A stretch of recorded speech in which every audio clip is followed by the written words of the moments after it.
Assalamualaikum warahmatullahi wabarakatuh. Alhamdulillahi rabbil alamin wal aqibatu lil muttaqin wala udwana illa 'alaz zalimin kal mubtadi'ati wal musyrikin.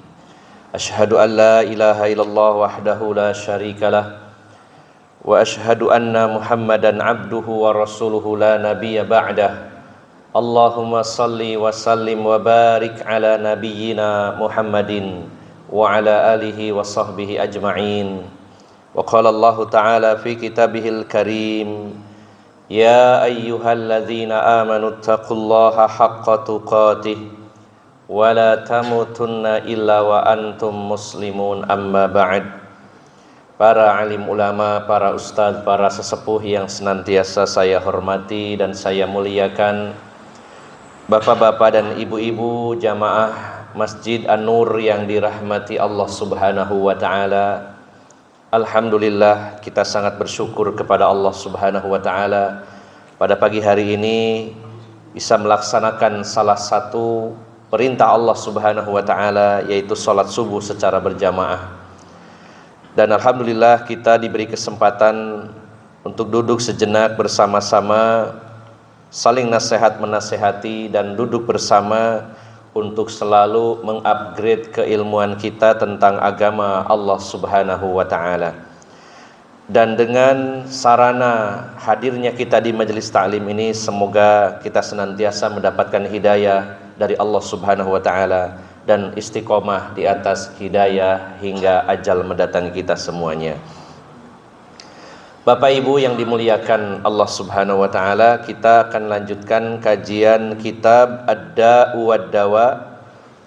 Pada pembahasan sebelumnya, beberapa pertemuan kita membahas tentang dararudz dzunubi wal ma'asi, bahayanya dosa-dosa dan maksiat-maksiat. Dan pada kesempatan yang berbahagia ini kita akan lanjutkan, dan ini merupakan tema yang ada dalam kitab ini yang cukup dominan. Artinya kitab ini didominasi pembahasan pada bab kali ini, yaitu al-atharul qabihatu lil ma'asi, pengaruh-pengaruh buruk dari maksiat-maksiat. Bila pada kesempatan yang lalu bersifat global, lebih kepada bahaya dari dosa itu sendiri, namun pada kali ini adalah tentang pengaruh-pengaruhnya yang begitu luas dari perbuatan-perbuatan dosa dan maksiat. Walil ma'asi minal atharil qabihatil madmumati al madarratu bil qalbi wal badani fid dunya wal akhirah ma la ya'lamuhu illallah. Perbuatan-perbuatan maksiat memiliki pengaruh yang sangat buruk dan tercela, dan sangat berbahaya untuk hati maupun badan, untuk dunia, terlebih untuk akhirat. Dan tidak ada yang tahu berapa banyak pengaruh buruknya dari dosa dan maksiat ini kecuali Allah Subhanahu wa ta'ala. Imam Ibnu Qayyim al-Jauziyah rahimahullah dalam hal ini berupaya menyebutkan begitu banyak, ada puluhan dampak negatif atau pengaruh-pengaruh buruk dari perbuatan dosa, dan beliau sudah berupaya keras mengungkap semua ini. Namun beliau mengatakan bahwa begitu banyaknya pengaruh negatif, pengaruh buruk dari maksiat, baik bagi hati, badan, dunia maupun akhirat, dan tidak ada yang mengetahui berapa banyak dampak buruknya kecuali Allah Subhanahu wa ta'ala. Artinya beliau hanya berusaha mengungkap semaksimal mungkin, namun hakikatnya hanya Allah yang paling tahu berapa banyaknya dampak negatif dan dampak buruk dari dosa-dosa dan maksiat. Kita awali Bapak Ibu jamaah sekalian, faminha, di antaranya yang pertama, hirmanul ilmi. Fa innal ilma nurun yaqdhifuhu Allahu fil qalbi wal ma'siyatu tudfi'u dzalika an-nur. Walamma jalasa al-Imam Syafi'i baina yaday Malikin wa qara'a alaihi ajabahu ma ra'a min wufuri fatanatihi wa tauqidi dzakaihi wa kamali fahmihi. Yang pertama, bahaya atau pengaruh buruk dari perbuatan dosa, yaitu diharamkannya ilmu bagi pelaku-pelaku dosa dan maksiat.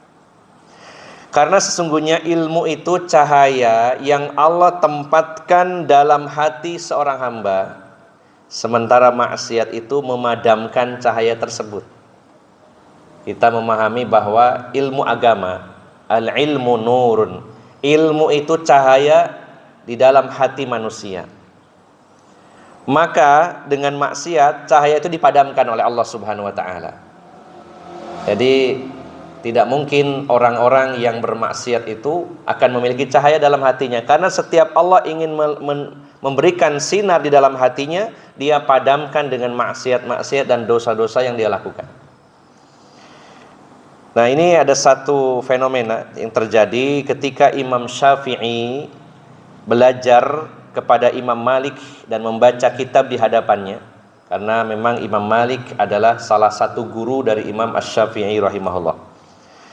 Maka ketika Imam Syafi'i menyetorkan hafalan kepada Imam Malik, yang dihafal bukan hanya Quran ya, karena beliau di usia dini sudah hafal Quran, bukan sekedar menghafal hadis, namun juga termasuk salah satunya adalah kitab Al-Muwatta, tulisan atau karya dari Imam Malik yang dihafal oleh Imam Syafi'i.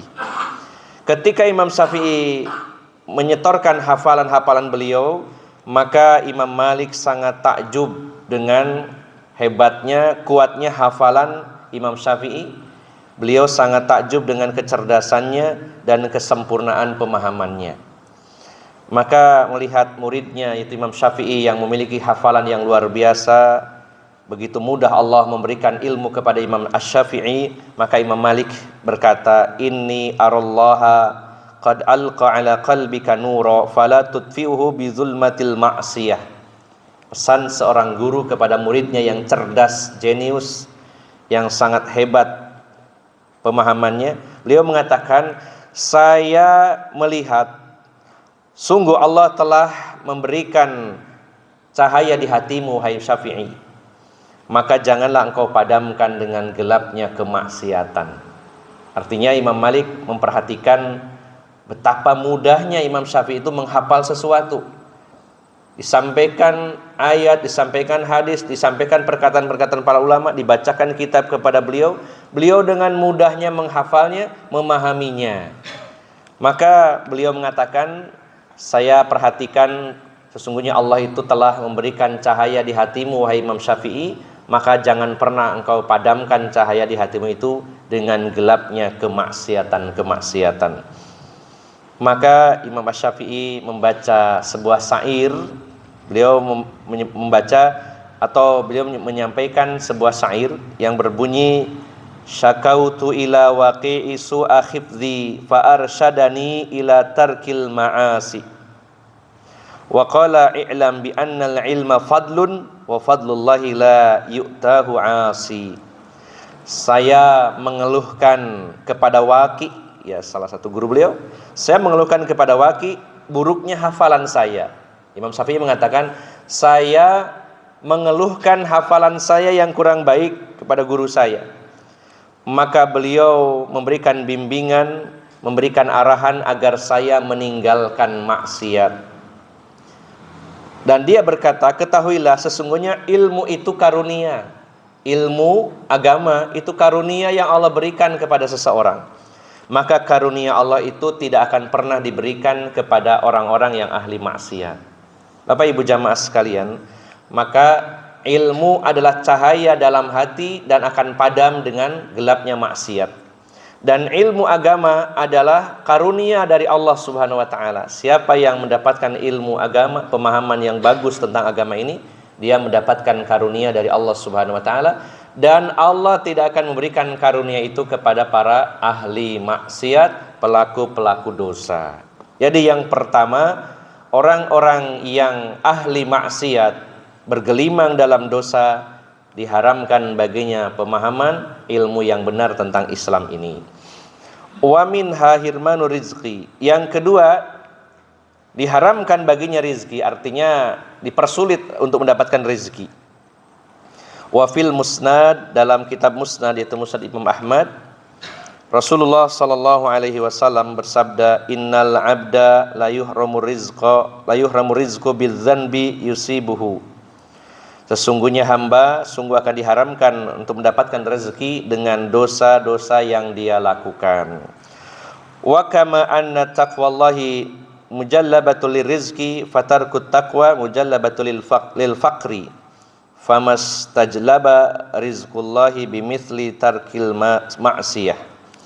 Jadi kita memahami bahwa takwa itu menjadi sebab mudahnya terbukanya pintu rezeki.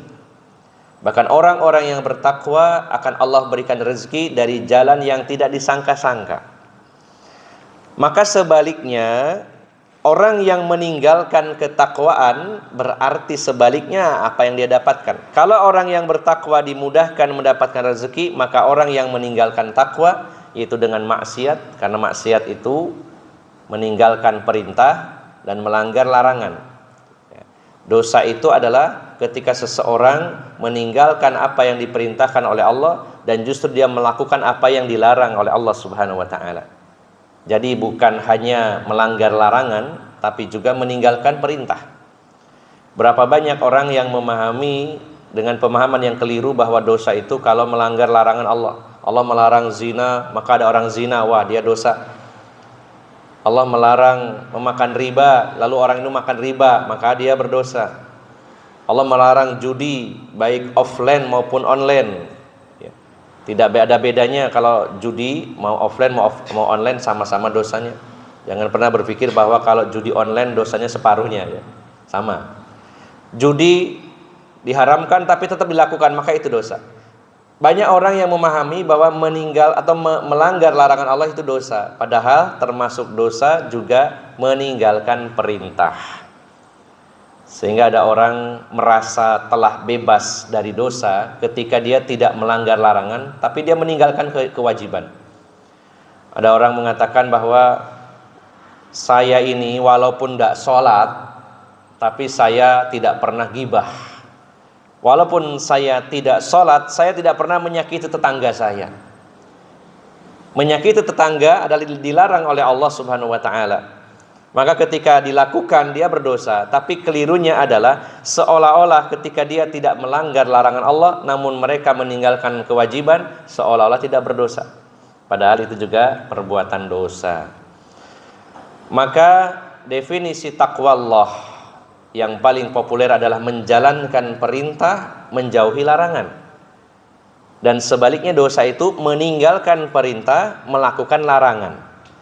Maka kalau takwa menjadi sebab dimudahkannya rezeki dari Allah Subhanahu wa taala, dibukakannya pintu-pintu rezeki bagi orang-orang yang bertakwa, maka sebaliknya berarti orang-orang yang meninggalkan takwa akan dipersulit rezekinya.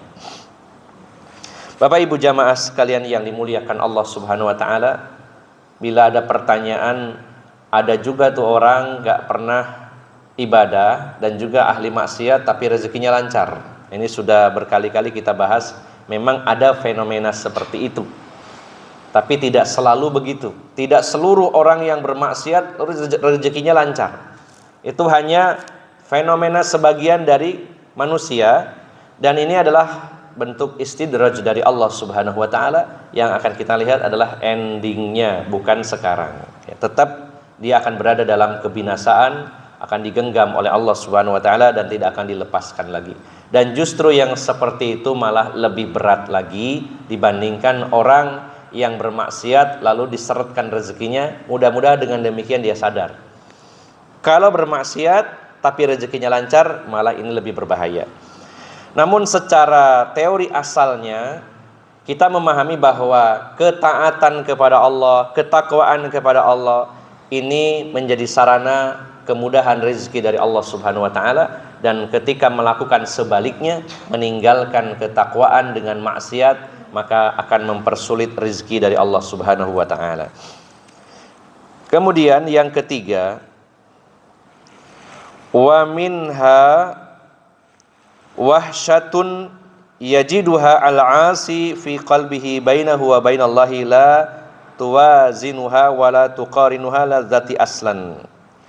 Di antara yang ketiga ya, di antara pengaruh buruk dan tercela dari perbuatan maksiat adalah adanya rasa hampa dalam diri seseorang, yaitu yang melakukan maksiat dalam hatinya. Ada kehampaan dalam hatinya antara dia dengan Allah Subhanahu wa ta'ala.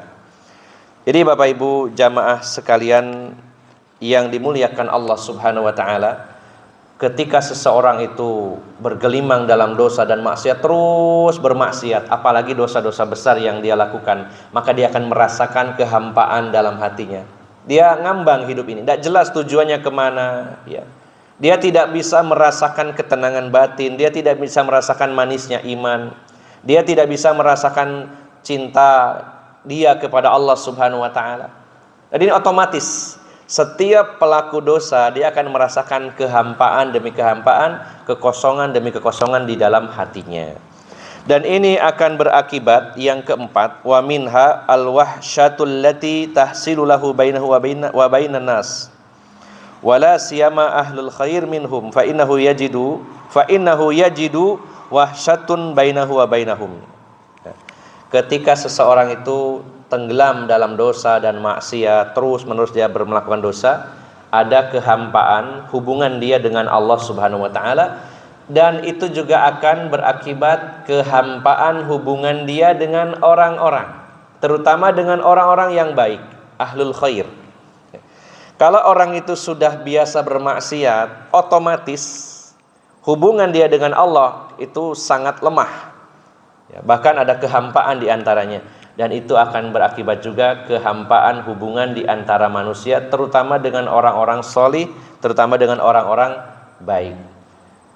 Artinya seseorang ketika bermaksiat, dia merasa tidak nyaman ketika berkumpul dengan orang-orang solih ya, otomatis walaupun orang-orang solih itu tidak tahu kemaksiatan dia, tapi dia sendiri yang merasakan, saya ini ahli maksiat. Dalam hati kecilnya dia mengakui, saya banyak dosa, kayaknya nggak pantas kumpul sama orang-orang baik. Akhirnya dia menjauh. Maka ketika dia menjauh dari orang-orang yang baik, maka dia akan menjadi kelompok syaitan. Artinya akan bergabung dengan menjadi hizbus syaitan, kelompoknya syaitan. Bapak Ibu jamaah sekalian yang dimuliakan Allah, sebenarnya salah satu kenyamanan hidup adalah ketika kita bisa berkumpul, berteman dengan orang-orang saleh, orang-orang yang baik. Dan betapa beratnya hidup kita kalau kita ini berada dalam circle ya, dalam lingkungan yang buruk.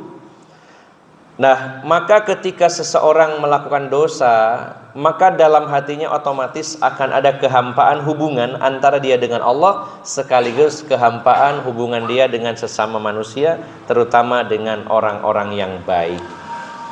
Dia akan merasa tidak nyaman ketika berkumpul, berjumpa, ngobrol dengan orang-orang yang baik, yang pada akhirnya dia akan menjauh dan menghindar dari orang-orang yang baik.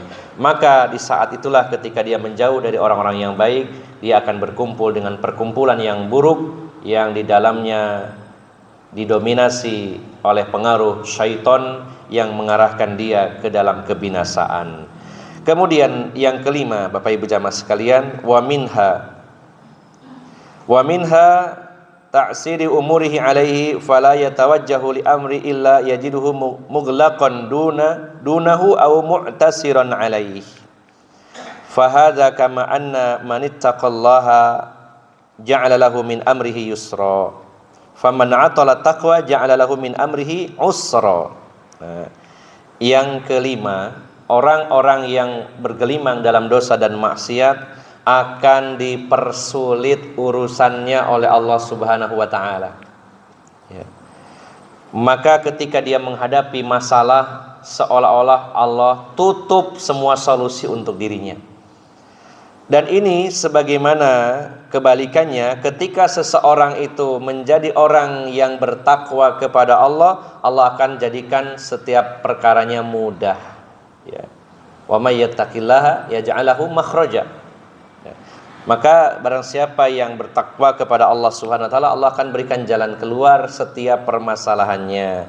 Namun siapa yang menghilangkan ketakwaannya kepada Allah, maka urusannya akan dipersulit oleh Allah Subhanahu wa taala. Jadi Bapak Ibu jamaah sekalian, sebenarnya setiap orang dalam hidup ini pasti akan punya masalah. Hanya orang-orang yang sudah meninggal dunia yang selesai urusannya di dunia ini. Walaupun dia ada masalah ketika dia membawa dosa kepada Allah Subhanahu wa taala. Namun urusan-urusan dunia sudah selesai. Ketika orang itu sudah meninggal, selesai urusan dunianya. Sementara kita yang hidup di dunia itu tidak akan pernah luput dari problem, permasalahan. Datang silih berganti, kadang ringan, kadang sedang, kadang berat. Nah, tetapi Bapak Ibu jamaah sekalian, hendaknya kita perhatikan bukan permasalahan yang kita hadapi yang harus kita pikirkan. Tapi yang kita syukuri adalah Allah berikan masalah satu paket dengan solusinya. Dan ketika kita mendapat masalah, di sana ada peluang pahala, yaitu kita harus sabar, kita harus berusaha, kita harus berdoa. Allah mendatangkan masalah kepada kita supaya kita menjadi orang yang sabar. Dengan sabar dapat pahala. Dengan datangnya masalah, kita semakin dekat kepada Allah, semakin banyak meminta, banyak berdoa, banyak sambat kepada Allah Subhanahu wa taala, dan ini juga kebaikan dari Allah Subhanahu wa taala. Artinya kalau kita punya pikiran enak ya hidup ini kalau nggak ada masalah, maka itu bukan penduduk dunia. Penduduk dunia yaitu kita pasti diberi masalah, siapapun. Apakah dia miskin, kaya, apakah dia tua atau muda, ya, yang punya jabatan ataupun rakyat jelata, semuanya diberi masalah. Tapi itu bukan masalah. Karena apa? Yang penting ada solusinya. Dan orang-orang yang ahli ibadah, orang-orang yang bertakwa kepada Allah Subhanahu wa taala, Allah berikan masalah tapi mudah penyelesaiannya. Ada saja jalan keluarnya. Kadang-kadang penyelesaian datang itu injury time, ya, sudah sangat kepepet, maka tiba-tiba diselesaikan oleh Allah Subhanahu wa taala. Dan ini tidak berlaku bagi ahlu maksiat. Dia akan bingung, dia buntu, ya. Ketika dapat masalah dia akan dipersulit oleh Allah Subhanahu wa taala untuk mendapatkan solusi. Jadi Bapak Ibu jamaah sekalian yang dimuliakan Allah Subhanahu wa taala, kalau bicara masalah, setiap orang punya masalah, tapi sebenarnya bagi orang mukmin itu tidak masalah. Kenapa? Karena Allah sudah siapkan satu paket masalah dengan solusinya. Inna ma'al usri yusra. Inna ma'al usri yusra. Dan bagi orang-orang yang bertakwa kepada Allah, Allah akan bukakan jalan keluar yang mudah dan solusi-solusi terbaik dari Allah Subhanahu wa taala. Dan itu tidak berlaku bagi ahlu maksiat. Dia akan menjumpai jalan yang buntu, tertutup semua solusi baginya, dan walaupun dia mendapatkan solusi, dia mendapatkannya dengan sangat susah payah. Kemudian selanjutnya satu lagi poin yang keenam, di antara pengaruh-pengaruh buruk dari perbuatan maksiat adalah wa minha zulmatin yajiduha fi qalbihi haqiqatan, yaitu adanya kegelapan yang dia dapatkan di dalam hatinya secara hakiki, ya. Dan digambarkan kegelapan ini seperti kegelapan malam. Bahkan kalau orang itu ketika bermaksiat dan dia teruskan maksiat itu, maka di dalam hatinya dia mendapati kegelapan seperti seorang buta yang berjalan di tengah malam gelap gulita. Dan efeknya adalah pasti kebingungan. Orang-orang yang bergelimang dalam dosa dan maksiat, dia seolah-olah masuk satu ruangan yang gelap, apalagi ditambah kalau dia buta. Sudah buta, gelap, maka dia bingung harus melakukan apa saja, di mana dia berada sendirian di sana. Tidak ada yang membantunya untuk menuntunnya ke tempat yang dia inginkan. Maka Bapak Ibu jamaah sekalian yang dimuliakan Allah Subhanahu wa taala, inna ta'ata nurun wal ma'siyatu zulmatun. Sesungguhnya ketaatan itu adalah cahaya. Tadi juga termasuk ilmu adalah cahaya, dan juga ketaatan adalah cahaya, sementara kemaksiatan adalah kegelapan-kegelapan. Sebagai penutup, berkata Abdullah bin Abbas, seorang sahabat Nabi sallallahu alaihi wasallam. Beliau mengatakan, "Inna lil hasanati dhiya'an fil wajhi wa nuran fil qalbi wa sa'atan fi rizqi wa quwwatan fil badan wa mahabbatan fi qulubil khalqi Wa inna lis-sayyi'ati sawadan fil wajhi wa zulmatan fil qalbi wa wahanan fil badan wa nuqsan fi rizqi wa bughdatan fi qulubil khalqi. Kita ingat sekali ini kesimpulan dalam bab ini. Beliau mengatakan, sesungguhnya untuk kebaikan-kebaikan itu ada cahaya di wajah. Orang-orang ahli ibadah, orang-orang yang taat, orang-orang yang takwa kepada Allah, Allah akan berikan aura sinar di wajahnya. Wajahnya akan bersinar. Bukan berarti murup kayak lampu ya Pak ya.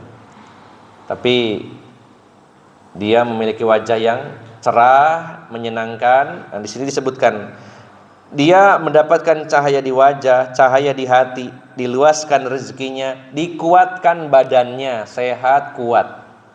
Ya. Bapak Ibu jamaah sekalian, saya pernah menyampaikan bahwa di beberapa titik kajian ada peserta kajian yang memang didominasi para sesepuh. Di beberapa tempat yang saya isi kajian, termasuk juga kajian kitab ini di Sidoarjo dan lain-lain, banyak kelompok-kelompok pengajar itu yang didominasi yaitu bapak-bapak, ibu-ibu yang sudah sepuh, senior, rata-rata di atas 80 tahun. Ada yang 83, 85 gitu ya. Bahkan lebih dari itu. Dan sampai hari ini beliau-beliau ini masih ngaji ke masjid dengan jalan kaki, badannya sehat, luar biasa, kuat, seger gitu ya, ceria. Dan ketika saya perhatikan memang rata-rata orang seperti ini mayoritas adalah orang-orang yang ahli ibadah. Track recordnya sepanjang hidupnya dia orang-orang yang taat, banyak mendekat kepada Allah Subhanahu wa taala, kemudian rasa tawakalnya begitu tinggi kepada Allah Subhanahu wa taala. Dan ahli maksiat, apalagi banyak korupsi, ya, banyak memakan harta rakyat, ya, banyak menyelewengkan jabatan, itu mayoritas yang saya jumpai. Mayoritas yang diuji dengan sakit yang berat di masa tuanya adalah mereka-mereka ini. Bapak datang ke tempat-tempat terapi di Surabaya yang stroke, ya, yang stroke itu mayoritas, bukan tidak selalu semuanya, Pak. Mayoritas itu dulu orang-orang yang terlalu banyak kezoliman, terutama kepada rakyat, ya, banyak berbuat zolim, banyak ya memakan harta yang haram dan bergelimang dalam maksiat. Walaupun tidak semuanya seperti itu, tapi saya bicara mayoritas. Nah, maka Ibnu Abbas mengatakan orang yang rajin berbuat baik, ahli ibadah, akan diberi cahaya dalam wajahnya, diterangi hatinya, diluaskan rezekinya, dikuatkan badannya, dan satu lagi akan muncul kecintaan dari manusia kepadanya. Lihat orangnya saja sudah teduh, menyenangkan gitu ya. Orang belum bicara saja sudah senang lihatnya. Itu adalah orang-orang yang ahli ibadah. Adapun orang-orang yang ahli maksiat, maka wajahnya akan digelapkan, bukan karena dia negro ya. Walaupun dia Cino sekalipun putih, tapi kalau dia ahli maksiat ada kegelapan ya. Orang pun bisa mengenalinya gitu. Nah, ini kok serem ya, serem dan surem gitu ya. Jadi orang-orang yang ahli maksiat akan digelapkan wajahnya, digelapkan hatinya, dilemahkan badannya, dikurangi rezekinya, dan ada kebencian dalam hati manusia kepadanya. Jadi Bapak Ibu jamaah sekalian, ini baru beberapa pengaruh negatif dan pengaruh buruk dari maksiat. Masih ada puluhan keburukan-keburukan dari maksiat yang diungkap oleh Imam Ibnu Qayyim Al-Jauziyah rahimahullah. Saya rangkum. Yang pertama, diharamkan baginya ilmu, karena ilmu adalah karunia dari Allah dan Allah tidak ingin memberikannya kepada orang-orang ahli maksiat. Yang kedua, diharamkan rezeki, artinya dipersulit rezeki baginya. Kalaupun secara nominal jumlahnya banyak, tapi dia merasa sempit dan dicabut barokah darinya. Kemudian yang ketiga, adanya kehampaan antara dia dengan Allah Subhanahu wa taala, kehampaan hubungan antara dia dengan Allah, dan itu berakibat juga kehampaan hubungan dia dengan sesama manusia. Ahli maksiat akan menjauh dari orang-orang yang soleh, dan justru dia akan bergaul dengan orang-orang yang merupakan hizbus syaiton, yaitu kelompoknya syaiton. Kemudian yang berapa ini? 1, 2, 3, 4. Yang kelima, yaitu dipersulit urusannya oleh Allah Subhanahu wa taala. Dan yang keenam, ada kegelapan di dalam hatinya yang juga akan berakibat kegelapan pada wajahnya bagi ahli maksiat. Kita berlindung kepada Allah Subhanahu wa taala dari perbuatan dosa dan maksiat, dan kalaupun kita khilaf, jatuh dalam dosa dan maksiat, maka mari kita segera bertaubat kepada Allah Subhanahu wa taala, kembali menjadi orang-orang yang taat kepada Allah Subhanahu wa taala. Semoga Allah mengampuni dosa-dosa kita yang besar maupun yang kecil, dan semoga Allah membimbing kita menjadi pribadi-pribadi yang taat kepada Allah Subhanahu wa taala. Demikian, semoga bermanfaat. Mohon maaf atas segala kekurangan. Billahi taufiq wal hidayah. Assalamualaikum warahmatullahi wabarakatuh.